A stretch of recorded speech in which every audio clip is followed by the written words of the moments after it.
જય સ્વયંભો કહે છે કે જે મનુષ્ય ગુરુ વિના માળા ફેરવે, ગુરુ વિના દાન દે, એ બધા દાન હરામ છે. જોઈ લો વેદ અને પુરાણોમાં. માટે સદગુરુ સેવ્યા વિના જે સાધનો કરવામાં આવે છે તે નિષ્ફળ નીવડે છે. સાધન શું કરું સ્વામી? સાધનમાં ન આવે આવી સદભાવનાથી ગુરુ જ્ઞાનથી સમજાય છે કે સૂર્યને શોધવા મશાલ ચેતવવી તે નિષ્ફળ છે.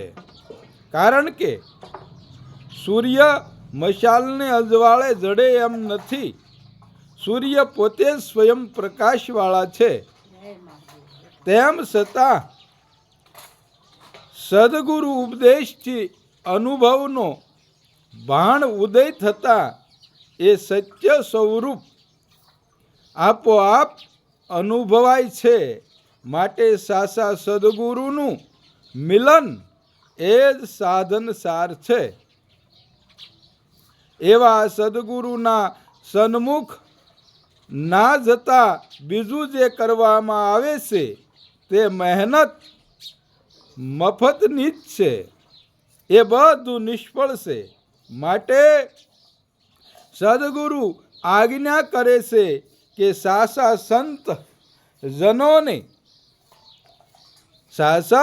સંતજનોને સેવવા અને સાચા સંતો સદગુરુને પામવાનો જ ઉપદેશ કરે છે.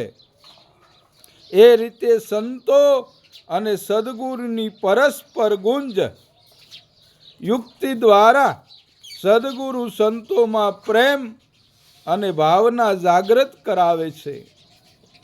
અને સંતો સદગુરુમાં અનન્ય ભાવને પ્રગટાવી ભક્તને અગમ દેશનો માર્ગ મોકળો કરાવી દેશે.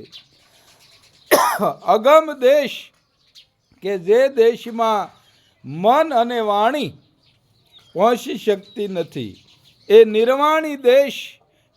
નિર્વાણી દેશની શોધ સમજણ સદગુરુ અને સાચા સંતોની ગુંજથી જ એટલે યુક્તિથી જ જિજ્ઞાસુનું કાર્ય સુધરે છે.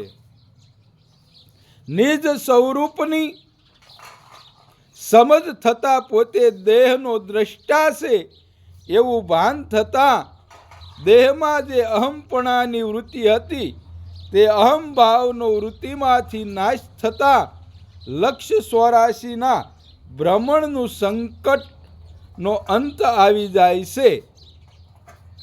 સાચા સદગુરુ મળ્યા સિવાય બીજા કરોડો ઉપાય કરવા છતાં શાંતિનું સુખ મળતું નથી.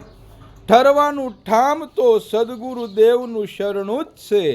શ્રી ભગવાન વ્યાસના પુત્ર સુખદેવજી પોતે ગર્ભયોગી હોવાથી માયાની જાળની પર એમનું વર્તન હતું. એમ મહારાજા જનકજી ગૃહસ્થાશ્રમી હોવા છતાં તેમનું શરણું તેમણે સ્વીકાર્યું હતું. એ પ્રમાણે શરણાગતિના યોગે માયાનો સંપૂર્ણ ત્યાગ કરીને એ મહારોગથી નિરોગી થયા હતા અને સાસુ સુખ પરમાનંદ પોતાનો જ આનંદ મેળવી અને પરમપદને પામ્યા. માટે સાસુ સુખ ઠરવાનું સાસુ ઠામ સદગુરુ દેવ જ છે. બોલો સત્ય સનાતન ધર્મ. જય સ્વયંભો.